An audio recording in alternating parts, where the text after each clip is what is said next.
Muito bem, meus amigos. Nós vamos começar aqui no estudo do nosso livro dos médiuns, mais um item do capítulo 14. Estamos falando dos médiuns de um modo geral, e esse o nosso item vai tratar do assunto médiuns sensitivos ou impressionáveis, a partir, ou melhor, é o item número 164. Vamos começar de imediato fazendo a leitura aqui do texto do nosso livro dos médiuns, que Kardec trouxe para nós. Trouxe um texto pequeno, bastante objetivo, e depois a gente vai dar uma destrinchada nele, que esse tema ele é bastante interessante.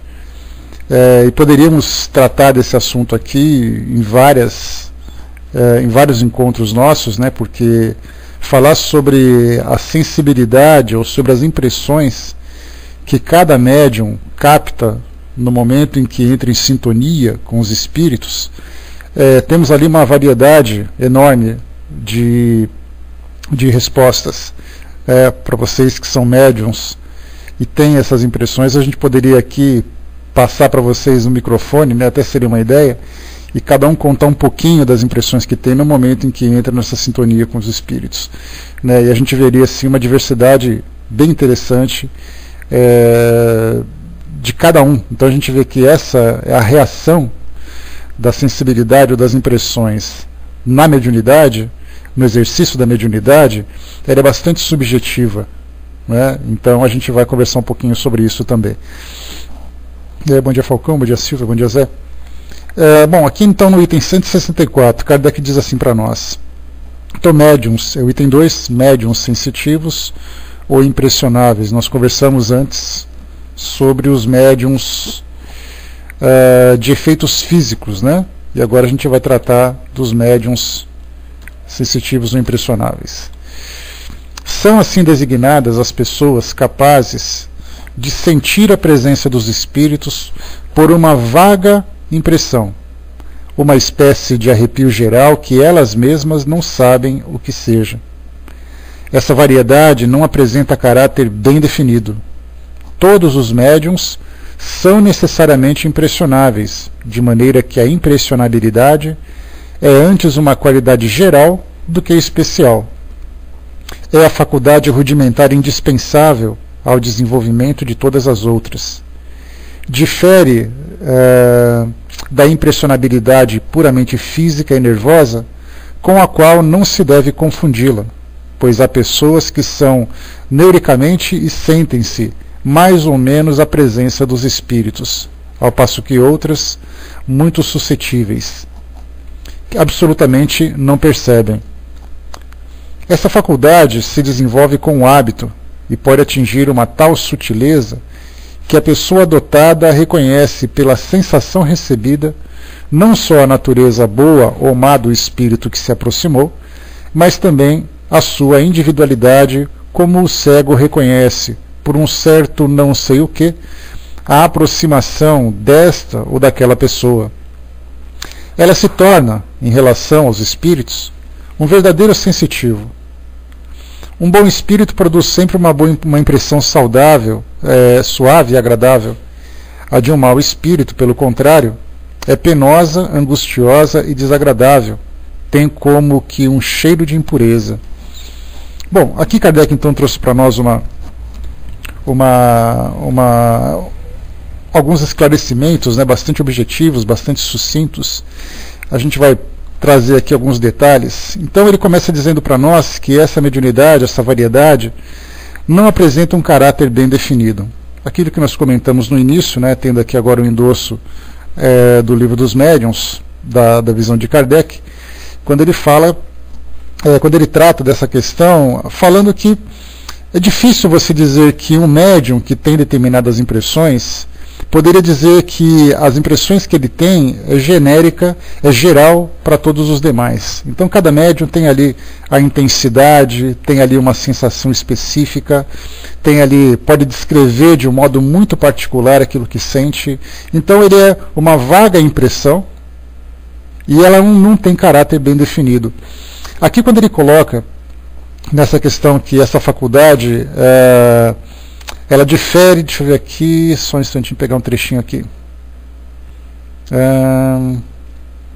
Todos os médiums são necessariamente impressionáveis, de maneira que a impressionabilidade é antes uma qualidade geral do que especial. É a faculdade rudimentar indispensável ao desenvolvimento de todas as outras. Bom, aqui o que ele quis dizer é o seguinte, que todos os médiums, naturalmente, principalmente daqueles que trabalham com os efeitos com os fenômenos intelectuais, por exemplo, né, através da vidência, através da audiência, através da psicografia, psicofonia, até mesmo de cura, né, que embora não seja intelectual, mas é um fenômeno que o médium se envolve bastante na sua realização. Antes da realização do fenômeno propriamente dito, o médium já percebe a presença dos espíritos. E é aí que cada um traz a sua reação bastante particular. O que ele quis lembrar também aqui, quando ele fala, essa faculdade se desenvolve com o hábito e pode atingir tal sutileza que a pessoa dotada reconhece pela sensação recebida não só a natureza boa ou má do espírito que se aproximou, mas também a sua individualidade, como o cego reconhece, por um certo não sei o que, a aproximação desta ou daquela pessoa. E aí também, com o passar do tempo, conforme o médium vai compreendendo mais a sua mediunidade, ele vai lidando com ela, com o passar do tempo, né, com o seu desenvolvimento biológico, com o seu desenvolvimento psicológico, ele vai se acostumando a ela e ele começa a perceber com mais facilidade o significado de cada tipo de impressão que ele registra. Por isso, então, quando a gente fala que a gente observa, normalmente nos filmes que a gente assiste, os filmes de terror, em que o indivíduo vai para uma casa chamada de mal assombrada, né, como se houvesse, a gente já comentou, uma casa bem assombrada.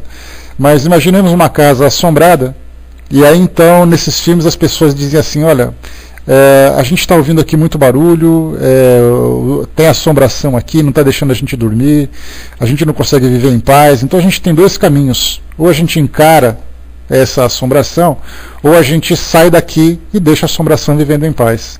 E aí a gente encontra aqueles grupos que são mais corajosos, e a gente fala, vamos enfrentá-los. Primeira coisa, vamos chamar o médium sensitivo. Nos Estados Unidos eles têm o hábito de fazer essa confusão, de chamar de médium, de paranormal. O paranormal é médium, se ele é sensitivo, se ele é isso, se ele é aquilo. Sensitivo quando escreve, sensitivo quando vê. Então eles fazem aquela salada, mas vamos falar daquele sensitivo especificamente, como esse é o caso, como é o caso que nós estamos aqui estudando hoje. Então chama esse sensitivo.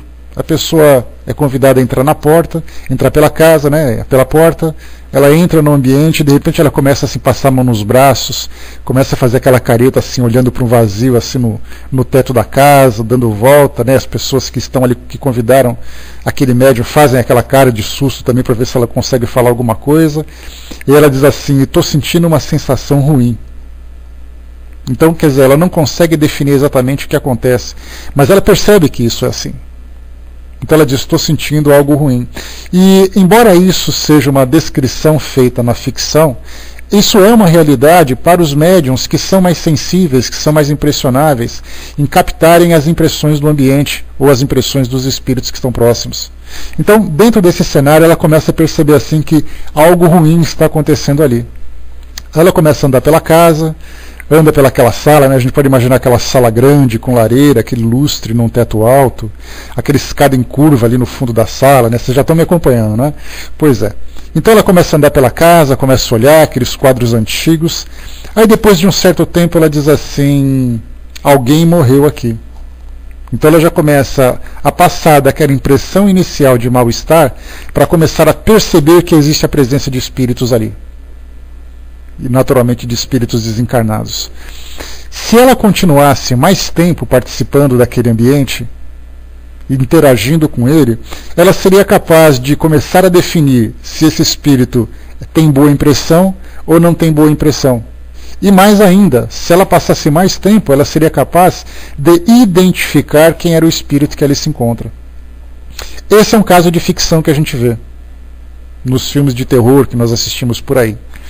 Mas dentro do centro espírita, por exemplo, ou mesmo nas residências, porque a gente lembra que médium não é médium apenas no centro espírita. Ele é médium em qualquer lugar que ele esteja.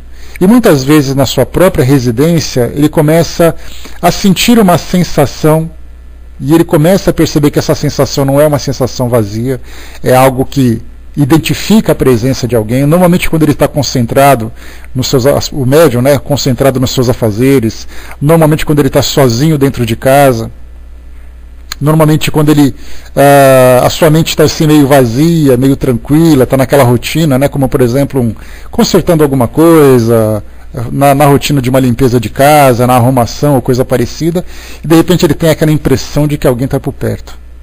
Essa impressão pode vir através daquele arrepio pelas costas, daquele calor que o envolve, algumas vezes de um certo mal-estar. Alguns médiums chegam a sentir, por exemplo, ânsia de vômito, dependendo da presença, dependendo da natureza do espírito que se encontra ali próximo. E aí então, essa pessoa sente aquela presença. E aí dá aquela impressão, aí ele procura se distrair. Se ele é uma pessoa que tem assim muito medo, porque a gente lembra que o fato de ser médium não significa que ele seja assim o cavaleiro mais valente da história, né? Mas na verdade ele é uma pessoa comum que muitas vezes fica sempre dizendo, né, olha, eu não pedi para ser médium, se eu pudesse eu deixaria de ser médium, porque isso para mim só me traz transtorno, eu morro de medo de fantasma, aquela coisa toda. Então o médium sente medo da presença dos espíritos quando ele não tem esse conhecimento e quando ele não está preparado para isso. E aí então, tendo essa impressão negativa, esse médium, ou ele liga a televisão, liga o rádio alto para poder fazer barulho, ou ele vai conversar com o vizinho, vai telefonar para alguém para poder distrair a cabeça para tirar aquela impressão. Mas ele percebe aquela presença. Depois de um tempo, ele percebe de novo aquela mesma sensação. Depois de novo a mesma sensação, e ele começa a identificar que cada vez que ele tem aquela sensação específica, ele sabe que é aquele mesmo espírito que está ali presente. Por outro lado, tem médium que diz assim, olha, acabei de sentir assim um calor gostoso do meu lado, deve ser o meu avô que desencarnou, devem ser meus pais, ou sei lá, alguém com quem ele tem uma certa afinidade, e é uma afinidade positiva. E aí então ele começa a ter essa impressão positiva. Aí ele diz assim, estou sentindo a presença do meu avô. E aí depois de um tempo passa, ele começa a ter de novo essa mesma sensação, e ele diz novamente, né, meu avô está aqui novamente. E aí ele percebe que ele começa a identificar por essas impressões. E é mais ou menos o que Kardec coloca para nós aqui. Deixa eu ver aqui no texto, está aqui, como o cego que reconhece por um certo não sei que a aproximação desta ou daquela pessoa. Então, normalmente deficientes visuais conseguem identificar, pela simples aproximação de uma pessoa da sua família, já começa a sentir alguma coisa, dizendo assim, oi fulano, você está aqui. Aí vem aquela brincadeira, né? Como é que você sabe que eu estava aqui? Que eu queria te dar um susto. Ele fala assim, não, mas eu já sei quando você está chegando perto. Então, essas descrições, esses relatos mostram claramente como funciona essa impressionabilidade dos médiuns, né? Deixa eu ver o que vocês escreveram aqui. A Paty colocou para nós, né, numa casa dessa não é difícil prever que alguém morreu ali. Olha, não necessariamente, Paty, sabe por quê? Claro que eu trouxe para vocês um cenário bastante característico de um ambiente que era assombrado, né? Mas muitas vezes as pessoas, você se sente mal na casa de uma pessoa pela vibração local, pelo modo de pensar das pessoas negativas, pessoas que são muito críticas, pessoas que são vulgares, pessoas que são agressivas. O médium que entra num ambiente como esse já começa a se sentir mal. Alguém que vai, por exemplo, numa delegacia, alguém que vai num hospital, você sente a vibração de sofrimento das pessoas, de angústia, de revolta, né? Pois é, entendi, né? Então, quer dizer, com esse relato que eu trouxe para vocês, só do lado de fora a gente já perceberia que já tem gente morrendo ali, né? já teria gente morrendo ali, né? Então, mas foi bom você tocar nesse assunto, Paty, porque algumas vezes as pessoas confundem, né? Você fala assim, olha, estou sentindo uma coisa ruim aqui. Aí todo mundo já começa a colocar aquela ideia, não, porque morreu gente aqui, porque essa história teve um caso de assassinato, né? Típicos dos filmes que a gente assiste, né? Então, já começa a bolar coisas que muitas vezes não é. Às vezes você tem uma impressão do ambiente, né, trocando pensamento com aquelas pessoas, né?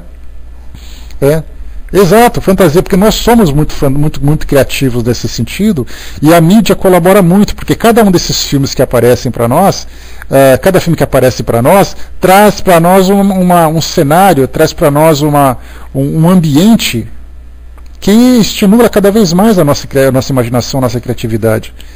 A Vânia colocou lá em cima: morei numa casa que tinha uma escada para o porão, que me fazia sentir horrível, né? Uma sensação de buraco negro, né? Nunca ia lá à noite por medo, e só depois que mudei que fiquei sabendo que um rapaz suicidou-se lá pendurado na escada, né? A gente tem também o que a gente pode também fazer uma conexão entre essas duas situações, são esses médiuns impressionáveis e sensitivos e aquelas pessoas que trazem a psicometria, que já não é mediunidade, mas a psicometria, ela é uma faculdade anímica da pessoa captar as vibrações daquele ambiente. Então a gente lembra que cada ambiente tem a sua identidade vibratória. E dependendo da forma como essas vibrações ficaram impregnadas naquele local, o médium de psicometria, ele consegue se aproximar do local e muitas vezes ele traz a descrição perfeita do que aconteceu. Às vezes ele estando num ambiente, às vezes ele tocando num objeto, às vezes ele, nos Estados Unidos, esses médiums que são psicômetras, eles ajudam a polícia a identificar pessoas que foram sequestradas. A gente vê isso em documentários, em filmes, né? Que pega a camiseta de um garoto, o médium se segura, fecha o olho, faz aquelas caras e bocas e tal, e de repente ele começa a trazer uma descrição do que aconteceu. Ou então quando ele ajuda na descrição de um crime num determinado ambiente. Então, eles utilizam isso de um modo profissional, de um modo bastante direcionado, mas não deixa de ser, né, uma habilidade que a pessoa desenvolve e coloca isso de um modo prático, digamos assim, né, de acordo com os seus interesses. Então, nesse caso, tanto essa parte da impressionabilidade como da psicometria podem estar ali ligadas, porque a gente lembra que mediunidade não significa apenas uma única habilidade. Muitas vezes é um conjunto de habilidades, sendo que algumas se destacam mais do que as outras. Né? Deixa eu ver o que vocês escreveram aqui também. Deixa eu ver o que o Nando colocou. Onde você colocou, Nando? Deixa eu pegar seu texto aqui que eu estou perdido. Só um pouquinho. Tá, né? Colocando aqui embaixo. A Paty colocou aqui também, né? O Dudu lembrou que cemitério também não vai, né? Mas cemitério já é realmente uma vibração bastante sofrida, não apenas pelos desencarnados, mas pelos encarnados também, né? E nesse caso acaba sentindo realmente o efeito disso. Deixa eu ver aqui. A Santinha colocou para nós, né? Mas o que interfere o médium saber se que houve algo no ambiente ou não? Qual o benefício disso? Normalmente uma pergunta interessante, que muitas pessoas perguntam assim: por que eu tenho essa mediunidade? Para que ela me serve? Então essa sensibilidade junto ao mundo espiritual, todo médium, Kardec até fala sobre isso no final do livro dos médiuns, porque ele traz para nós ali uma sequência de ideias bastante interessantes, quando ele fala sobre os espíritas, depois ele fala sobre os tipos de mediunidade, depois ele fala dos médiuns, depois ele fala sobre a aplicação da mediunidade. Então ela sempre pode ser útil na colaboração com o mundo espiritual. Então, no caso dessa pessoa estar no ambiente e saber identificar, ela poderia, por exemplo, utilizar isso num trabalho direcionado ao mundo espiritual para poder identificar os espíritos que estão ali próximos. Só que no caso da mediunidade nem sempre você pode desligar, assim como você pode utilizá-la de um modo favorável num trabalho direcionado de assistência ao mundo espiritual, porque a gente lembra que ser médium é a capacidade que o indivíduo tem de interagir com o mundo espiritual, mas ao mesmo tempo de se educar também. Porque intimamente ele tem intimamente ele pode perceber de um modo mais claro as conexões que ele estabelece com o mundo espiritual pelo jeito que ele é, pelo modo de ser. Então ele pode se transformar. Então a mediunidade para ele nada mais é do que um sistema de autocorreção. Então ele vai se transformando. Agora a aplicação prática disso vai depender do conhecimento que ele tem. Nós temos pessoas, por exemplo, que são médiums de cura, vamos pensar nos médiums de cura, que fazem tratamentos de curas em suas igrejas, em suas casas. Cada religião dá um nome bastante particular para isso. Alguns chamam de um dom divino, o outro chama de milagreiro, o outro chama de benzedeiro, de benzedor, né, ou de rezadeiros, né, outros chamam de médiuns de cura. Cada um dá ali o direcionamento que deseja, o direcionamento que tem de acordo com o conhecimento e com a cultura. Né. O ponto favorável da doutrina espírita é exatamente ter focado nessas habilidades e ter estudado isso de um modo científico, metodológico, para dizer assim, olha, as pessoas sentem isso, por isso, por isso, por isso. O aproveitamento que você pode fazer disso é por isso, por isso e por isso. Agora, naturalmente, nós temos ali vários tipos de mediunidade, conforme a gente já conversou. Né? A gente tem a mediunidade, por exemplo, que é missionária, daqueles grandes médiuns, daquelas pessoas que foram grandes destaques, inclusive dentro da Igreja Católica, por exemplo, foram beatificadas, foram canonizadas por serem pessoas especiais, né? Então aqueles missionários vieram para mostrar a realidade do mundo espiritual. Então nós podemos pegar, por exemplo, Santa Teresa d'Ávila, que era uma médium absurdamente ostensiva. Podemos pegar Santa Gema, que era uma outra santa. Podemos pegar Santo Antônio de Pádua. E aí cada um desses santos, na verdade, eles vieram mostrar a capacidade que o mundo espiritual tem de interagir com o nosso mundo material, através dos fenômenos que eles praticam. Citei apenas alguns, naturalmente, mas a gente tem aí uma leva quase que infinita de nomes aí que a gente poderia citar. Então esses são os missionários. No caso da doutrina espírita, eles fazem isso também direcionados para assistência, para poder chamar a atenção das pessoas. Mas nós temos outros tipos de mediunidade, que é no caso, por exemplo, a mediunidade expiatória, que é a mediunidade em que você vai sofrer as consequências dessa mediunidade, para que você possa se autocorrigir. Já que você prejudicou alguém, essa abertura mental vai te colocar numa condição de também sofrer a influência negativa de pessoas que foram prejudicadas. E aí então você vai ter que trabalhar para poder se corrigir, para poder manter uma sintonia sempre elevada, uma sintonia sempre sólida, conectada com o mundo espiritual superior. E aí você precisa de uma reforma íntima, de manutenção de virtudes, porque do contrário a sua vida vai ser um tormento. Aquele médium que não se corrige, ele sofre e sofre muito por isso. Processos obsessivos, processos de fascinação. Ele acaba passando tormentos durante a noite. A gente pode imaginar pessoas que acordam com aqueles pesadelos horríveis, chamados de terror noturno, muitas vezes, mas nada mais é do que um processo obsessivo durante o sono, exatamente porque ele tem essa sensibilidade. E a única forma dele parar com esses transtornos é começar a trabalhar os seus valores. Começar a se transformar, se tornar uma pessoa útil, produtiva, com moral elevado, corrigir ali as suas fraquezas de caráter, enfim, tudo aquilo que precisa ser feito. E nós temos a mediunidade provatória. É um indivíduo que se torna médium para saber até onde ele vai. E ali é para enaltecer o seu orgulho, para poder fortalecer ali, para poder estimular as suas fraquezas. E isso se torna para ele também um tipo de mediunidade. Então muitas vezes a gente se pergunta, para que serve essa mediunidade? Não existe uma resposta pronta. Porque, na verdade, cada pessoa tem um histórico muito específico, cada pessoa tem ali um currículo passado que o levou para aquela condição. Então a gente fica se perguntando, para que serve isso? Serve para ele. O que ele vai fazer com isso? Ele vai ter que encontrar formas de se manter equilibrado diante daquela situação, daquela condição que ele vivencia. Por isso, então, a gente lembra sempre, a mediunidade serve muito mais para o médium do que para a sociedade, do que para o mundo espiritual. Então a sociedade, o mundo espiritual, é para ele a forma dele colocar em prática aquilo que ele possui. Né? Deixa eu ver aqui, só um instantinho, voltando aqui. Deixa eu ler a área de texto, porque senão vocês vão me crucificar depois aqui. Bom, o Nando colocou lá em cima, né? Às vezes a pessoa já veio carregando vibração baixa, né, e ao chegar num ambiente de igual vibração, absorve mais com afinidade. Isso depende também muito mais, Nando, da sensibilidade que a pessoa tem.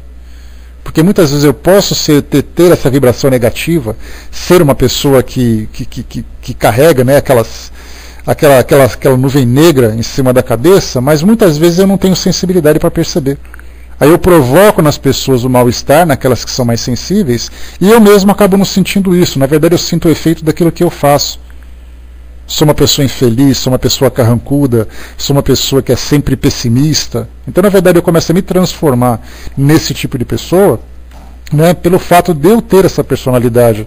Agora, o efeito disso em outras pessoas vai depender da sensibilidade delas para provocar, para captar isso tudo, né? Eu já posso dizer, por exemplo, né, sim, né, da forma que você colocou, exatamente. Deixa eu só dar um pontinho aqui na área de texto, que a minha tela está subindo aqui, eu não estou conseguindo perceber o que vocês estão escrevendo aqui. Pronto, vamos lá, pronto. Só um instantinho, pronto. Então, assim, eu já posso falar para vocês que houve uma época em que eu fazia um tratamento hospitalar, e eu ia num centro de reabilitação, em que todas as vezes que eu voltava de lá, eu voltava com uma depressão terrível.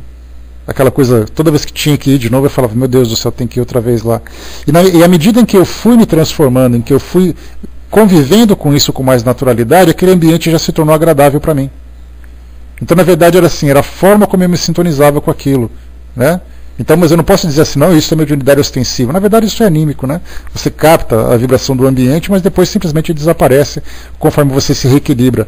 Então, fisicamente, por exemplo, a gente lembra que Kardec chama atenção para a mediunidade, para os médiuns que são considerados ostensivos.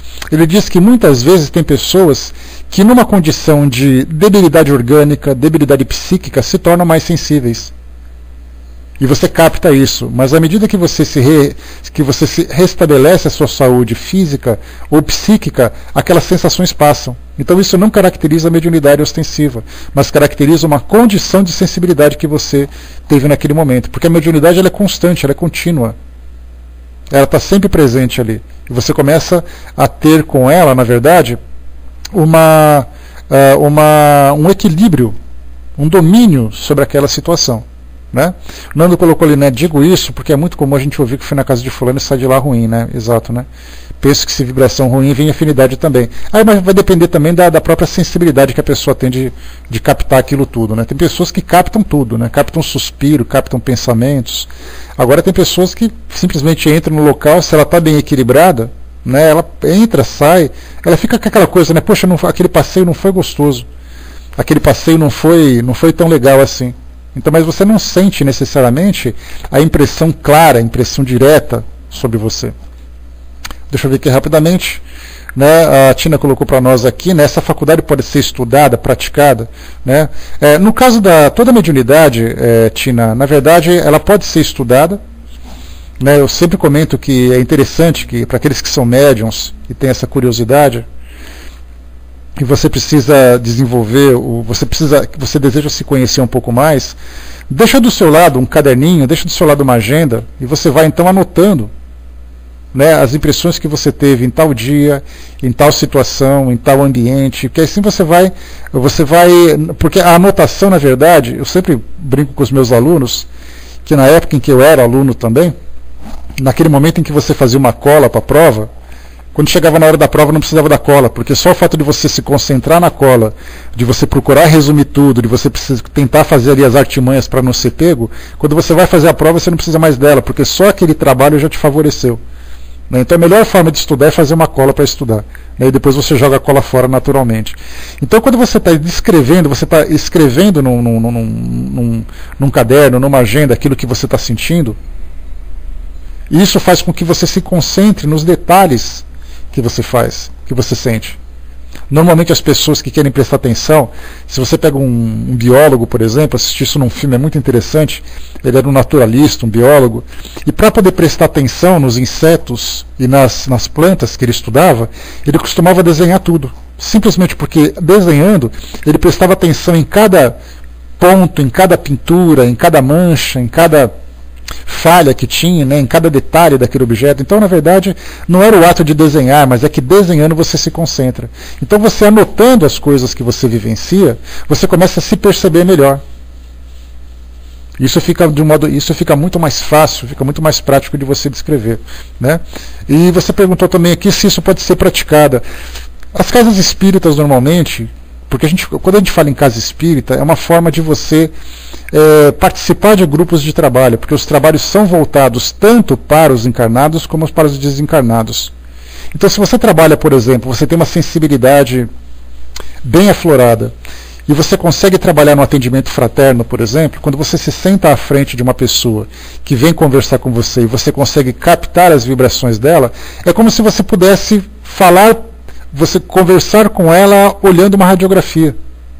Se você trabalha num grupo mediúnico, você consegue perceber, descrever os espíritos que estão presentes. Isso favorece bastante o dirigente, que consegue saber quem é o espírito que está ali, qual é a sua natureza, quais são as suas intenções.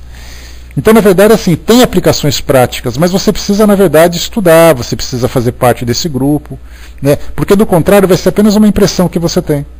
E vai ser uma impressão agradável ou desagradável. Então, você tem que saber o que você sente, quando você sente, o que fazer com aquilo que você sente, porque é mais importante, porque muitas vezes a pessoa fala assim, eu estou com uma sensação ruim, e ela fica com essa sensação ruim até, sei lá, até isso passar. E na verdade o médium, quando ele tem domínio sobre a sua faculdade, domínio sobre a sua mediunidade, ele consegue contornar isso tudo. Ele pode se sentir mal, mas ele consegue se proteger daquelas sensações. Aí ele tem a impressão, mas a impressão não o afeta diretamente. Então é importantíssimo que vocês percebam que, né, o controle que o médium precisa ter sobre si mesmo. Porque na verdade não são os espíritos que ditam o que e quando você vai fazer ou vai sentir, é você que percebe. E se você tiver conhecimento sobre aquilo que você sente, então a coisa já está bem encaminhada. Deixa eu voltar aqui um pouquinho. A Paty colocou lá em cima, eu geralmente sinto as presenças no local por uma sensação que tenho no chakra umbilical. Parece que tem um ventilador dentro de mim, né? Às vezes muito gelado e rápido, às vezes suave. Como eu falei para vocês, se eu falar assim, o médium sente tal coisa, e achar que todos os médiums sentem a mesma coisa, é muito estranho. Quer dizer, acaba sendo assim uma visão muito superficial, porque essas sensações são absolutamente pessoais, subjetivas. É mais ou menos assim, é questão de paladar. Quem gosta de torta de jiló aqui, meu Deus do céu? Tem gente que gosta, que fala que gosta. Quem não gosta de macarrão, tem gente que fala que não gosta de macarrão. Então, quer dizer, o paladar também é uma coisa muito subjetiva. O alimento é a mesma coisa para todos, mas ele sempre provoca uma sensação específica em cada pessoa. Bom dia, pessoa que chegou. Bom dia, Virginia. Parabéns pelo aniversário de ontem, querida. Beijo grande para você, muita saúde, muitas felicidades. Vamos lá então, Dudu colocou lá em cima, né? Eu fui a Petrópolis aqui no Rio e entrando no hotel não me senti bem, né? E depois fui subir as escadas e sentia que a coisa piorava. E resumindo, né, eu tomando banho, olhei para trás e vi um corpo enforcado no meu banheiro e dei uma apagada, né? Quando a minha mulher me pegou e me levou para a cama, né? Onde arrumei mais tarde, e fomos embora do hotel. Ao sair de lá, eu vi uma nuvem negra em cima desse hotel, né? Os meus amigos disseram que também não ficam por lá, né? Por algo, né? Saindo do hotel, deixa eu ver mais aqui embaixo. Só um instantinho. E saindo do hotel, fomos visitar uma casa chamada de Casa Torta. Ela é toda errada, né? E bem antiga. E ao entrar, eu via alguns espíritos trepados nas cortinas, tá. Saindo dali eu entrei numa sala onde um cravo tocava lindamente, né, e muitos espíritos sentados em cadeiras antigas de época ouviam sem me dar a atenção.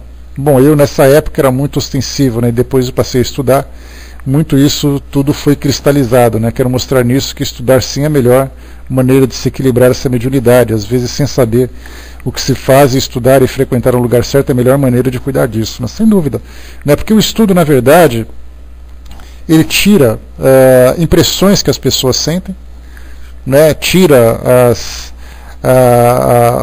na verdade, assim, o estudo faz com que as pessoas conheçam as impressões que elas possuem, faz com que elas saibam lidar com isso de um modo mais equilibrado, conseguem se sintonizar com o mundo espiritual superior, saindo da influência do mundo inferior, dos espíritos inferiores, né? Então, que tudo isso favorece e muito essas impressões. Tem pessoas que dizem assim, olha, depois que eu comecei a frequentar o centro espírita, tudo que eu sentia parou.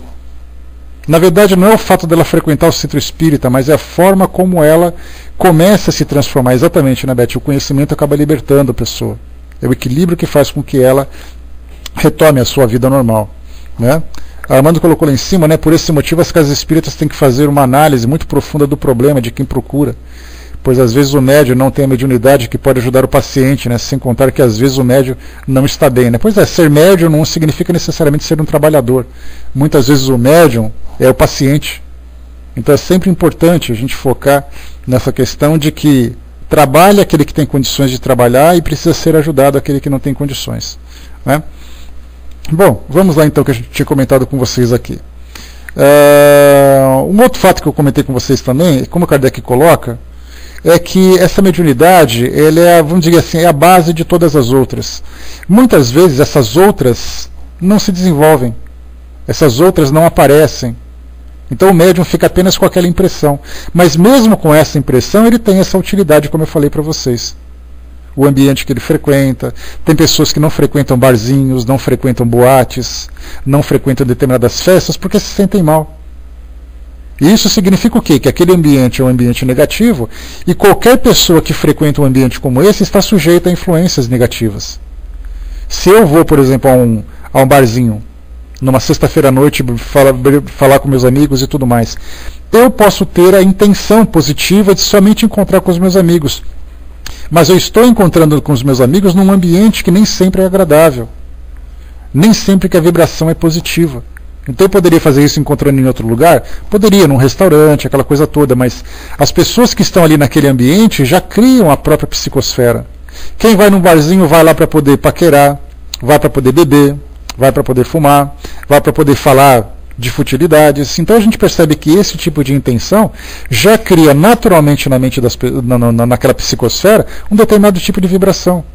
Se eu vou até lá, eu posso não ter essa intenção, mas eu estou mergulhado nela.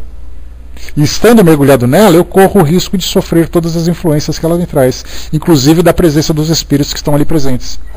Nesse caso, se eu sou um médium sensitivo, que também é impressionável, só o fato de colocar o pé nesse lugar eu já começo a sentir alguma coisa ruim. E isso vai fazer com que eu faça o quê? Que eu me desvie desse local. Isso pode ser para mim um antídoto contra as más tendências que eu tenho, porque se eu me deixar levar por esses locais, eu posso começar a me deixar influenciar. Eu posso não ser, por exemplo, alguém habituado ao álcool ou ao fumo, mas eu posso ter a sensualidade que precisa apenas ser estimulada. E esse ambiente é absolutamente favorável a esse estímulo. E aí o fato de eu me sentir mal nesse ambiente faz com que eu fique fora dele, que para mim é muito positivo. O carnaval, por exemplo. A gente sempre fala sobre o carnaval, mas a gente vê o carnaval por um lado festivo. E os espíritos sempre falam para nós do carnaval no sentido vibratório. Então, enquanto a gente está em casa sentado, vendo ali a nossa escola de samba passando, as pessoas que estão participando ali muitas vezes estão preocupadas com a nudez, estão preocupadas com a bebida, estão preocupadas com as drogas. E é essa psicosfera que os espíritos falam para nós, que aqui no Brasil, nessa época de carnaval, é a pior época que eles mais têm trabalho. Se eu me sinto mal nesse local, é hora de eu me afastar.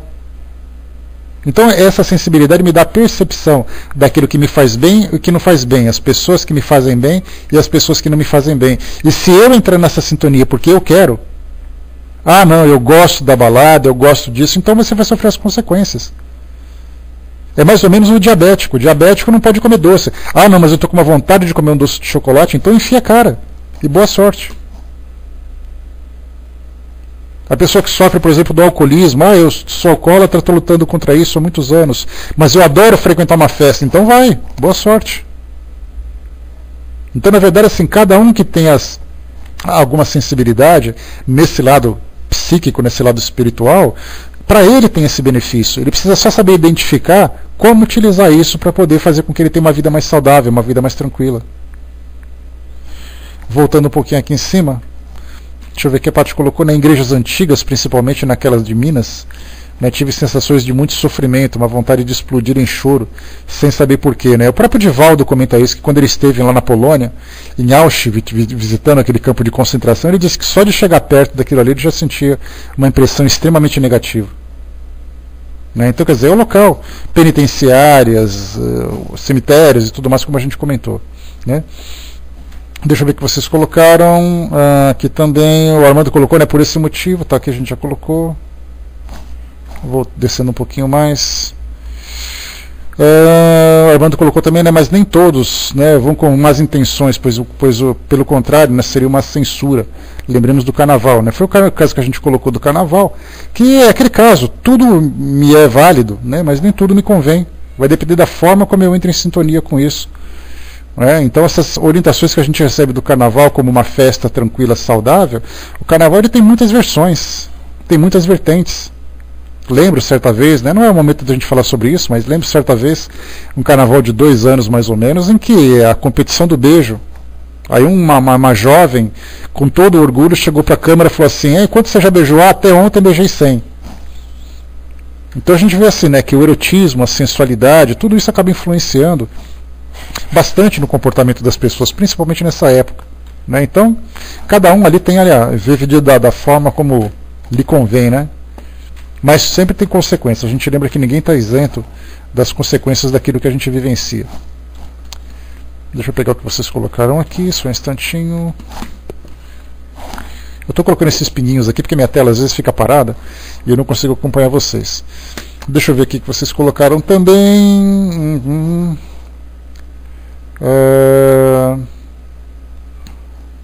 Tá, né, a Paty colocou, né, o autocontrole e o domínio dessas sensações precisam de muito estudo, conhecimento de si mesmo, né, e a Márcia colocou para nós, né, isso é muito forte, né, eu fui em um determinado local, quando cheguei lá vi uma mulher de vermelho sentada do meu lado, depois olhei ao redor e as cadeiras estavam cheias de mulheres de vermelhos, né, como explicar isso?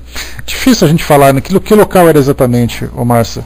A gente entraria no campo da especulação naturalmente, né, porque é difícil a gente simplesmente trazer respostas para tudo que envolve o mundo espiritual, porque não é a nossa realidade, né? E para a gente poder aqui dar continuidade, a Virgínia colocou, né, aconteceu isso comigo, visitando o subterrâneo do Mercado Modelo em Salvador, em uma igreja, né, que você viu isso. Difícil falar, viu, Márcia? Explicar assim por que de estarem lá.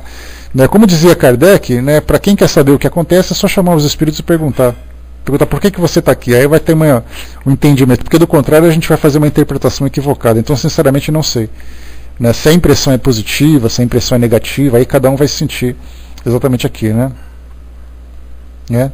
Você sente médicos aí, Sandra? É bem interessante, né? É muito positivo nesse caso, né? Pois é, se fosse o Vaticano, né, seria ali um grupo de cardeais. Vamos em frente. Bom, nós falamos até agora de éter, né? É interessante, aqui em casa às vezes também a minha mãe sente muito isso, Sandra, né? Sente assim um cheiro de éter, cheiro de hospital, né? E não tem nada de interessante aqui de voltado para esse lado, né? Ou até tem alguma coisa ou outra, né? Mas vamos lá. Quando a gente fala sobre mediunidade, agora é importante a gente focar não apenas nas sensações, mas a gente olhar para o lado científico. A gente lembra que a conexão que nós temos com os espíritos é uma conexão de mente para mente, né? De vibração para vibração.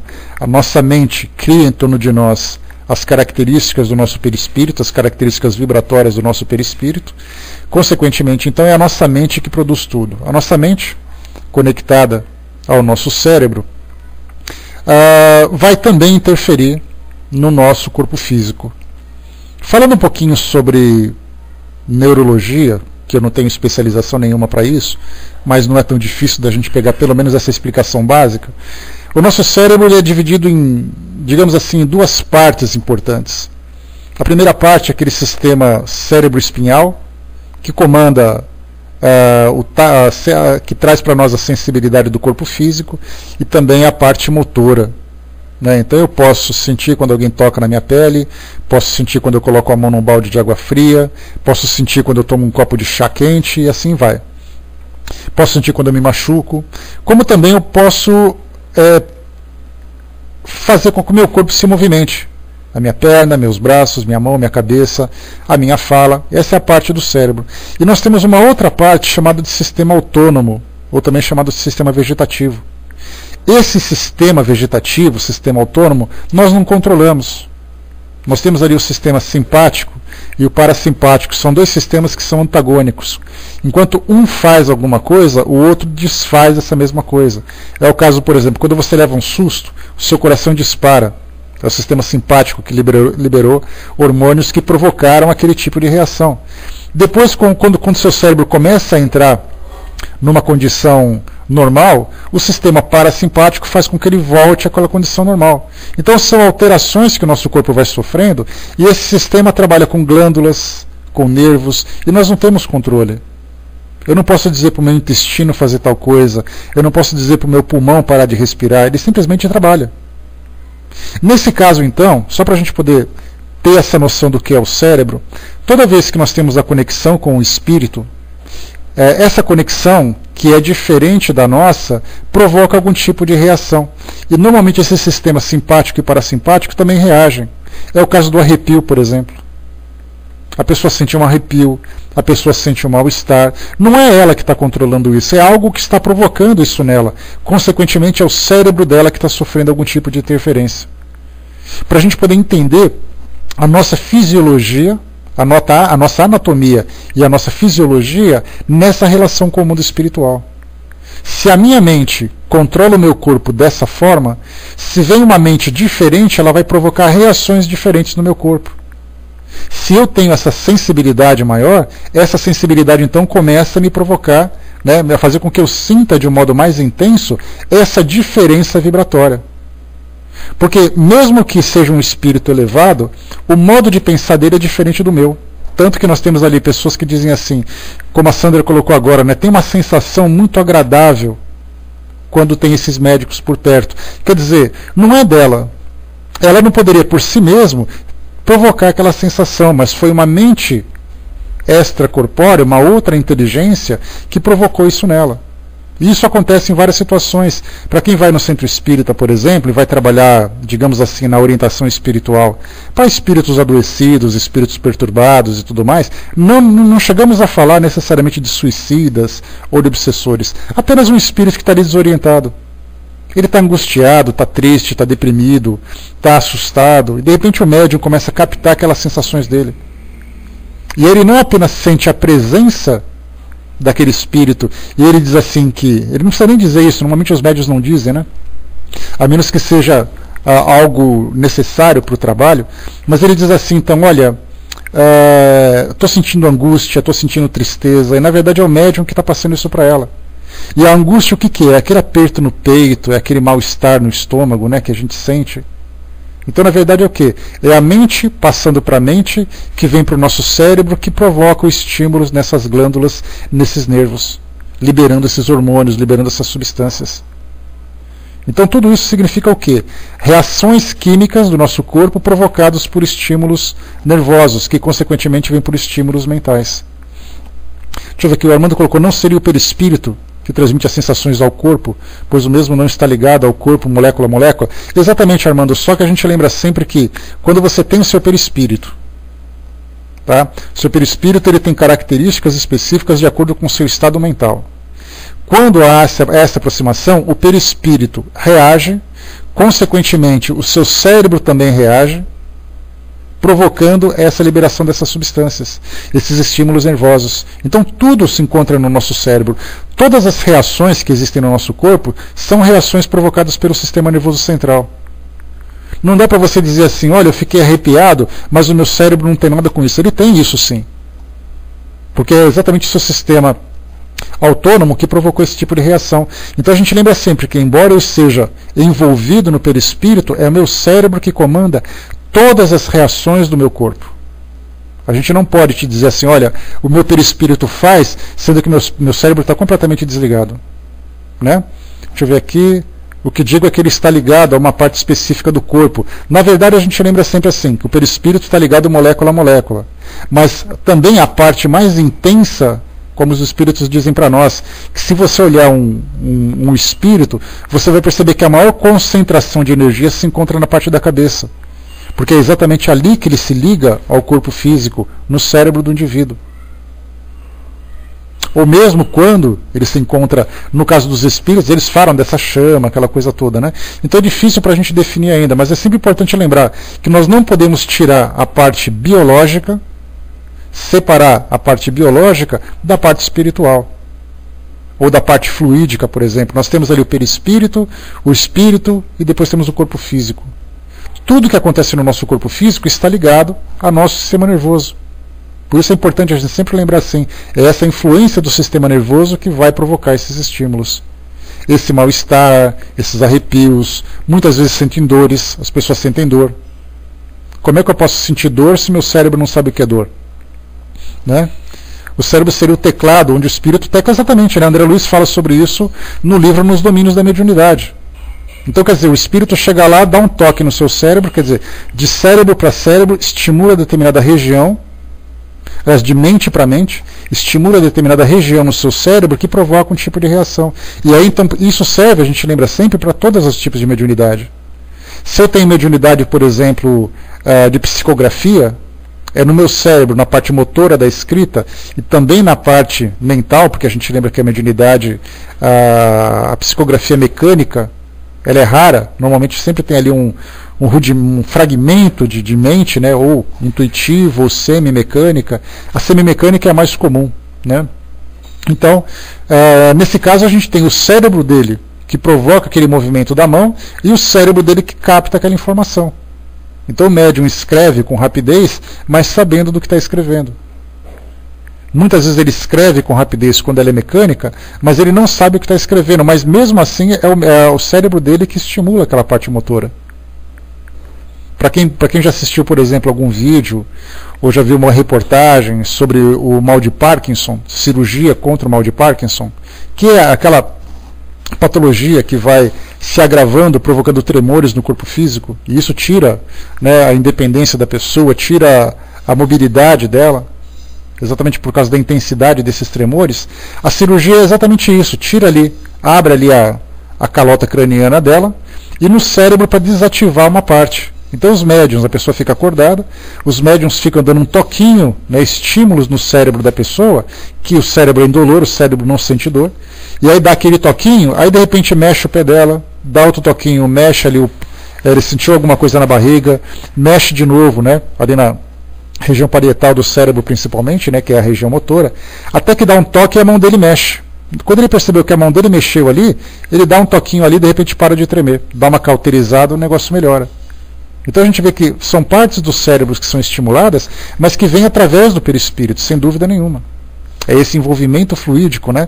Abraça a pessoa, digamos assim, fluidicamente, para que ela possa, para que a mente do espírito possa controlar, digamos assim, a mente do médium, do encarnado. Né? Em uma comunicação, o perispírito do desencarnado envolve o perispírito do encarnado para realizar o trabalho, correto, né? E nesse sentido que digo que não só em uma parte específica, sem dúvida nenhuma, né? Mas esse envolvimento sempre leva tudo ao sistema nervoso central, não tem como evitar isso. Né? Vamos lá então, porque só para a gente poder pensar, né, para facilitar, como é que um espírito em coma, por exemplo, poderia se comunicar, um espírito poderia se comunicar através de uma pessoa em coma? A menos que seja um efeito físico, é impossível fazer isso, porque o cérebro dele está inativo. Consequentemente, não importa se você vai envolvê-lo, ele não pode se comunicar. Se for um efeito físico, sim, porque aí eu vou pegar a mandíbula dele, vou provocar a voz direta, o braço dele vai levantar porque o médium com ectoplasma levantou o braço dele e tudo mais. Mas chegar para o cérebro dele e dizer assim, levanta o braço, não vai acontecer. Simplesmente porque a mente dele, o cérebro dele está inativo naquele momento. Tá? Por que a gente está dizendo isso? Vamos agora passar aqui para poder fechar aqui o nosso estudo. Aqui no próprio livro Nos Domínios da Mediunidade, como a gente falou sobre isso, no capítulo 5, tem uma descrição interessante, porque quando a gente fala sobre essa questão do entendimento das reações de um médium que tem ali desenvolvido a determinada faculdade, então a gente olha o médium de psicografia, a gente vê o médium psicografando, a partir dali a gente dá a nossa interpretação. O médium de cura, a gente vê ali ele colocando, né, as suas mãos sobre o paciente, mentalizando alguma coisa, que a gente não sabe o que é, porque a gente não lê pensamento. Se eu não tiver evidência, eu também não vejo nada saindo da mão dele. Alguns médiuns que são videntes percebem energias sendo expulsas da mão do médium. Então eu não sei o que está acontecendo ali naquela hora. O médium de psicofonia, por exemplo, ele está falando, mas eu só vejo ele falando. Algumas vezes muda um pouquinho a voz, algumas vezes ele fala, me traz ideias que não são ideias do médium, como é o caso, por exemplo, de uma criança que é médium e de repente falar sobre temas filosóficos. Né? Chico Xavier fazia muito isso naquela época, quando ele era criança. Né? aquela história da escola quando ele fazia a redação, aquela coisa toda. Então a gente já sabe que a gente vê o médium e traz o nosso ponto de vista. Mas como entender o médium do ponto de vista espiritual? Nós temos alguns relatos de alguns autores que vieram até nós trazer essa descrição. Que você vê o médium falando, mas ele conta por que o médium está falando. Porque tem um espírito perto, ele fala sobre o envolvimento do perispírito, ele fala sobre a transmissão do pensamento que pode ser vista no mundo espiritual. Então existe nos bastidores de um fenômeno mediúnico elementos e situações que a gente sequer imagina. O máximo que a gente consegue compreender daquilo que eles contam. Porque fora isso, como é que a gente vai imaginar? A gente tem aqueles desenhos de um médium dando passe, e atrás do médium tem um espírito dando passe no médium para poder transferir para ele também as vibrações. Então, são essas imagens que a gente vai formando uma ideia, mas isso é uma pálida e muito superficial ideia do que acontece realmente. Nesse item 5, nos domínios da mediunidade, André Luiz traz para nós um relato dentro daquilo que ele está observando. A gente vai ler aquilo que eu vou ler para vocês agora, nesses minutos que faltam para a gente poder terminar. Espero que dê tempo da gente terminar a tempo. Mas ele vai trazer para nós um relato de como acontece um caso de um fenômeno mediúnico, do ponto de vista espiritual, falando sobre a reação do médium e a reação do espírito, e essa combinação de elementos. Então, no capítulo 5, o livro Nos Domínios da Mediunidade, assimilação de correntes mentais. Vamos em frente então aqui, eu vou fazer a leitura bem rápida, bem simples, para a gente poder aqui aproveitar essa descrição e trazer um pouquinho mais de informações para o nosso banco de dados, para a gente tentar imaginar. Porque depois que a gente cria essa imagem, a gente nunca vê um fenômeno da mesma forma. As pessoas veem, por exemplo, assim, ligam a televisão e veem uma cirurgia espiritual, como é o caso de João de Abadiânia, né, que passou um documentário dele recentemente no SBT, e mostrava ele assim com aqueles olhos meio profundos, meio assim em transe, né? Meio não, ele estava em transe, né? Mas aquele olho assim meio fora de foco, ele agindo de um modo bastante incomum dentro das ciências materiais e tudo mais. As pessoas veem apenas o médium naquela condição. No nosso caso, quando a gente começa a ter um entendimento sobre os bastidores dos fenômenos mediúnicos, a gente já vê o médium, já vê um monte de energia envolvendo, já vê espíritos próximos a ele conduzindo tudo aquilo que ele faz. Então a gente já começa a ter uma visão muito diferente do que acontece. Vamos lá então. Faltam apenas 2 minutos para as 20 horas, quando o dirigente espiritual mais responsável deu entrada no pequeno recinto. Nosso orientador articulou a apresentação. O irmão Clementino abraçou-nos acolhedor. A casa pertencia-nos a todos, explicou sorridente. Estivéssemos, pois, à vontade na tarefa que nos achávamos investidos. No caso de André Luiz, a tarefa dele era exatamente relatar esse trabalho, né, de trazer para nós informações do mundo espiritual, então ele poderia ficar à vontade. A essa altura, diversas entidades do nosso plano colocaram-se junto aos médiuns que estariam em serviço. Clementino avançou em direção a Raul Silva, que era um médium, perto de quem se postou em muda reflexão. Logo após, Aulus convidou-me ao psicoscópio e, graduando-o sob nova modalidade, recomendou-nos acurado exame. Foquei os companheiros encarnados em concentração mental, identificando-os sob aspecto diferente. Dessa vez, os veículos físicos apareciam quais se fossem correntes eletromagnéticas em elevada tensão. Olha só que interessante. Olha, não apenas no corpo físico, mas vê aquela corrente de energia circulando pelo corpo. Imagina a gente ver, captar uma imagem dessa, você olhar para o indivíduo e perceber o calor do corpo dele, a energia que está irradiando, os estímulos nervosos passando do cérebro para o pé, do pé para o cérebro e tudo mais. Será que a gente consegue ter uma ideia do que significa uma imagem como essa? A beleza e a complexidade do que é? E isso os espíritos podem ver. O sistema nervoso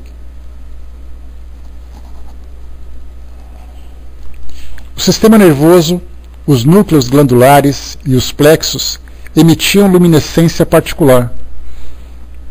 E, justapondo-se ao cérebro, a mente surgiu como esfera de luz característica, oferecendo em cada companheiro determinado potencial de irradiação. Assinalando-nos a curiosidade, o assistente explicou: em qualquer estudo mediúnico, não podemos esquecer que a individualidade espiritual na carne mora na cidade atômica do corpo, formada por recursos tomados por empréstimo ao ambiente do mundo. Sangue, encéfalo, nervos, ossos, pele e músculos representam materiais que se aglutinam entre si para a manifestação transitória da alma na Terra, constituindo-lhe vestimenta temporária, segundo as condições em que a mente se acha.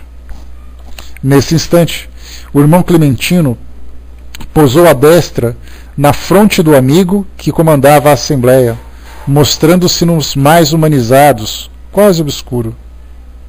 O benfeitor espiritual, que ora nos dirige, acentuou o nosso instrutor, afigura-se-nos mais pesado porque amorteceu o elevado tom vibratório em que respira habitualmente, descendo à posição de Raul, tanto quanto lhe é possível, para benefício do trabalho começante. Aí, nesse caso, o espírito baixou a vibração dele, digamos assim, diminuiu a sua vibração para poder entrar em sintonia com o médium. Porque é muito mais complicado o médium se elevar num nível vibratório superior para entrar em sintonia com os espíritos do que o espírito descer ao nível do médium, exatamente porque o médium, se habitualmente ele é o que ele não pode se transformar numa pessoa muito mais generosa do que ele é, muito mais elevada, porque está fora das suas condições. Então há essa afinidade, né, de sintonia. Ao mesmo tempo que eles procuram elevar um pouco a sintonia do médium, o espírito procura descer a dele para poder se encaixarem, digamos assim. A influencia agora a vida cerebral do condutor da casa, à maneira de um musicista emérito manobrando, respeitoso, um violino de alto valor, do qual conhece a firmeza e a harmonia. Né? Olha a sintonia que bacana que é. Notamos que a cabeça venerável de Clementino passou a emitir raios fulgurantes, ao mesmo tempo que o cérebro de Silva, sob os dedos do benfeitor, se nimbava de luminosidade intensa, embora diversa. O mentor desencarnado levantou a voz comovente, suplicando a bênção divina com expressões que nos eram familiares. Expressões essas que Silva transmitiu igualmente em voz alta, imprimindo-lhes diminutas... Só um instantinho aqui, que eu perdi onde eu estava.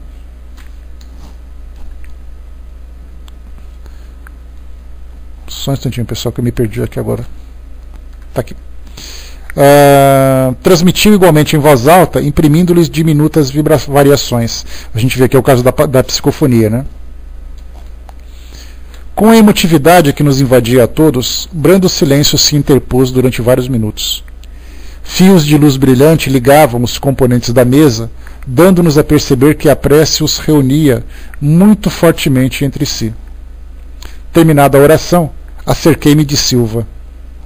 Desejava investigar mais a fundo as impressões que lhe assaltavam o campo físico, e observei-lhe então todo o busto, inclusive os braços e mãos, sob vigorosa onda de força a eriçar-lhe a pele, num fenômeno de doce excitação, como que agradável calafrio. É o arrepio que a gente está falando, né?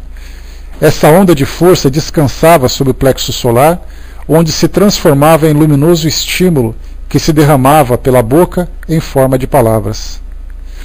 Acompanhando minha análise, o assistente explicou.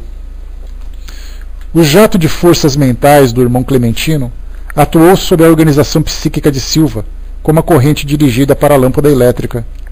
Apoiando-se no plexo solar, elevou-se ao sistema neurocerebrino como a energia elétrica da usina emissora que, atingindo a lâmpada, se espalha no filamento incandescente, produzindo o fenômeno da luz. E o problema da voltagem? Indaguei curioso. Não foi esquecido. Clementino graduou o pensamento e a expressão de acordo com a capacidade do nosso Raul e do ambiente que o cerca, ajustando-se-lhe às possibilidades, tanto quanto o técnico de eletricidade controla a projeção de energia segundo a rede dos elementos receptivos. E sorrindo, cada vaso recebe de conformidade com a estrutura que lhe é própria. Os confrontos de Aulos sugeriam belas indagações. A ligação elétrica gera luz na lâmpada. E aí? O contato espiritual, de certo, segundo inferíamos, improvisava forças igualmente a se derramarem no cérebro e da boca de Silva, na feição de palavras e raios luminosos. O instrutor percebeu-nos a muda inquisição e apressou-se em aclarar. A lâmpada em cujo bojo se faz luz arroja em si mesma os fotônios que são elementos vivos da natureza a vibrarem no espaço físico, através dos movimentos que lhes são peculiares, e nossa alma, em cuja intimidade se processa a ideia irradiante, lança fora de si os princípios espirituais, condensados na força ponderável e múltipla do pensamento, princípios esses com que influímos no espaço mental. Os mundos atuam uns sobre os outros pelas irradiações que despendem e as almas influenciam-se mutuamente por intermédio dos agentes mentais que produzem. Os claros apontamentos em torno da energia mental conduziam-me a preciosas reflexões. Então, o pensamento não escapava às realidades do mundo corpuscular, ponderei para mim comigo mesmo. Assim como possuímos na Terra valiosas observações alusivas à química da matéria densa, relacionando-lhe as unidades atômicas, o campo da mente oferecia largas ensanchas ao estudo de suas combinações. Pensamentos de crueldade, revolta, tristeza, amor, compreensão, esperança ou alegria teriam natureza diferenciada, com característicos e pesos próprios, adensando a alma ou sutilizando-a, além de lhe definirem as qualidades magnéticas. A onda mental possuiria determinados coeficientes de força na concentração silenciosa, no verbo exteriorizado ou na palavra escrita. A gente já falou sobre isso da força da palavra, vocês lembram, né? Compreendia desse modo, mais uma vez, e sem qualquer obscuridade, que somos naturalmente vítimas ou beneficiários de nossas próprias criações, segundo as correntes mentais que projetamos, escravizando-nos a compromissos com a retaguarda de nossas experiências ou libertando-nos para a vanguarda do progresso conforme nossas deliberações e atividades em harmonia ou em desarmonia com as leis eternas. O solilóquio, porém, não devia alongar-se. O solilóquio é a conversa íntima que ele estava tendo com ele mesmo, ou seja, um colóquio solitário. Nosso orientador, atento aos objetivos de nossa permanência na casa, chamou-me a novas observações. Repararam na comunhão entre Clementino e Silva no momento da prece? E ante a nossa expectação de aprendizes, continuou. Vimos aqui o fenômeno da perfeita assimilação de correntes mentais que preside habitualmente a quase todos os fatos mediúnicos. Para a clareza de raciocínio, comparemos a organização de Silva, nosso companheiro encarnado, a um aparelho receptor, quais os que conhecemos na Terra nos domínios da radiofonia. A emissão mental de Clarentino, condensando-lhe o pensamento e a vontade, envolve Raul Silvia em profusão de raios que lhe alcançam o campo interior. Primeiramente pelos poros, que são miríades de antenas sobre as quais essa emissão adquire o aspecto de impressões fracas e indecisas. Essas impressões apoiam-se nos centros do corpo espiritual, que funcionam à guisa de condensadores, atingem de imediato os cabos do sistema nervoso, a desempenharem o papel de preciosas bobinas de indução, acumulando-se aí num átimo e reconstituindo-se automaticamente no cérebro, onde possuímos centenas de centros motores, semelhantes a miraculoso teclado de eletroímãs, ligados uns aos outros, em cujos fulcros dinâmicos se processam as ações e as reações mentais que determinam vibrações criativas através do pensamento ou da palavra, considerando-se o encéfalo como poderosa estação emissora e receptora, e a boca por valioso alto-falante. Tais estímulos se expressam ainda pelo mecanismo das mãos e dos pés, ou pelas impressões dos sentidos e dos órgãos, que trabalham na feição de guindastes e condutores, transformadores e analistas, sob o comando direto da mente. A elucidação não podia ser mais simples, contudo oferecia oportunidade às mais amplas indagações. Temos então aqui a técnica do próprio pensamento? Perguntou Hilário com interesse. Não tanto, adiantou o interlocutor. O pensamento que nos é exclusivo flui incessantemente de nosso campo cerebral, tanto quanto as ondas magnéticas e caloríferas que nos são particulares, e usamo-lo normalmente, acionando os recursos de que dispomos. Não será, porém, tão fácil estabelecer a diferença entre a criação mental, que nos pertence, daquela que se nos incorpora à cabeça, ponderou meu colega intrigado. Sua afirmativa carece de base, exclamou o assistente. Qualquer pessoa que saiba manejar a própria atenção observará a mudança, de vez que o nosso pensamento vibra em certo grau de frequência, a caracterizar-se em nossa maneira especial de expressão, no círculo dos hábitos e dos pontos de vista, dos modos e dos estilos que nos são peculiares. E bem-humorado comentou: em assunto dessa ordem, é imprescindível, com cuidado no julgar, porque enquanto afinamos o critério da caveira terrena, pela caveira terrena, possuímos uma vida mental quase sempre parasitária, de vez que ocultamos a onda de pensamento que nos é própria, para refletir e agir com os preconceitos consagrados ou com a pragmática dos costumes pré-estabelecidos, que são cristalizações mentais do tempo, ou com as modas do dia e as opiniões dos afeiçoados que constituem fácil acomodação com menor esforço. Aqui ele está falando, né, sobre a questão de muitas ideias que a gente não põe para fora, porque ou não é bem aceito, porque tem preconceito, porque não é moda. Então a gente sempre tem ali, a gente produz muitas ideias e expressa apenas aquelas que são necessárias e interessantes para nós. Basta, no entanto, nos afeiçoemos aos exercícios da meditação, ao estudo edificante e ao hábito de discernir para compreendermos onde se nos situa a faixa de pensamento. Edificamos com nitidez as correntes espirituais que passamos a assimilar.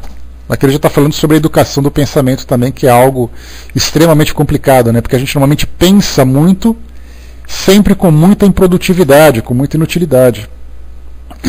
Mas